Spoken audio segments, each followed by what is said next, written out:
Dans le cadre de la poursuite de la vulgarisation de la nouvelle loi numéro 25/045 du 1er juillet 2025 relative à l'aménagement du territoire, une forte délégation composée des chefs des bureaux, chefs d'antenne, ainsi que des agents de la division provinciale de l'aménagement du territoire Tanganyika, dirigée par son chef de division, Kalonda Raphaël, accompagné de la conseillère en charge de l'aménagement, Bernadette Boulanga, représentant le ministre provincial des infrastructures, travaux publics et aménagement du territoire, Bertrand Tuite Kilolo, est allé à la rencontre des différentes autorités locales ce lundi 11 août 2025, dans l'objectif de remettre officiellement ces nouveaux outils juridiques, expliquer ces grandes lignes. La tournée a débuté à la mairie de Kalemi avant de se poursuivre dans les 3 communes de la ville, dont celle de Kalemi, celle du lac et celle d'Alukuga, pour s'achever chez le chef du groupement Moni. À chaque étape, après la lecture succincte de l'article 2 par le chef des bureaux chargé de l'information archive, Jean-Jacques Kibouala, les autorités locales ont reçu chacune une copie de la loi des mains du chef de division provinciale de l'aménagement du territoire, Kalonda Raphaël.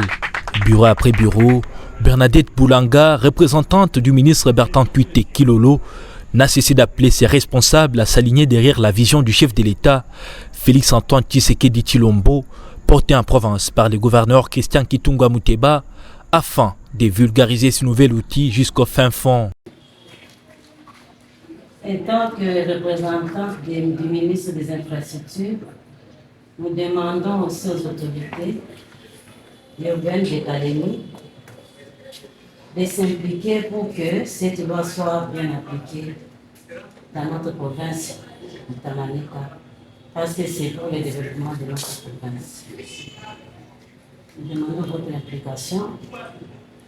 Nous demandons aussi l'implication du gouverneur et les autres autorités pour qu'il y ait un développement durable dans notre province.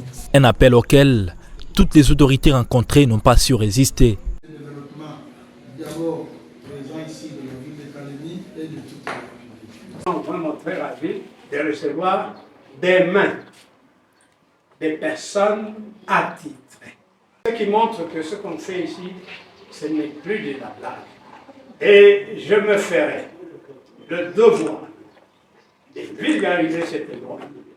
Nous avons les chefs d'avenue, les chefs de quartier. Aujourd'hui, on avait quand même, j'ai convoqué une matinée politique. Je vous assure que peut-être, demain, le lendemain, tous les chefs de quartier seront ici pour leur montrer ce que nous allons déposer la loi ici. Je vous assure que je vais accompagner votre service, comme d'habitude. Répondant au nom du chef de division, pour les chefs des bureaux chargés de l'information et archives, Jean-Jacques Kibouala, cette campagne était une réussite et s'attend à un meilleur résultat. L'objectif poursuivi dans cette tournée, c'était la remise officielle de la loi numéro 25/045 relative à l'aménagement du territoire dans le cadre de la vulgarisation. Oui, c'est une transmission directe pour que chacun à son niveau puisse exploiter et comprendre les biens fondés de cette loi. Au lieu d'entendre d'une manière entrecoupée une partie là-bas, un article là-bas de l'autre côté, mais lorsqu'on a l'intégralité de la loi, on peut le sonder et comprendre en profondeur.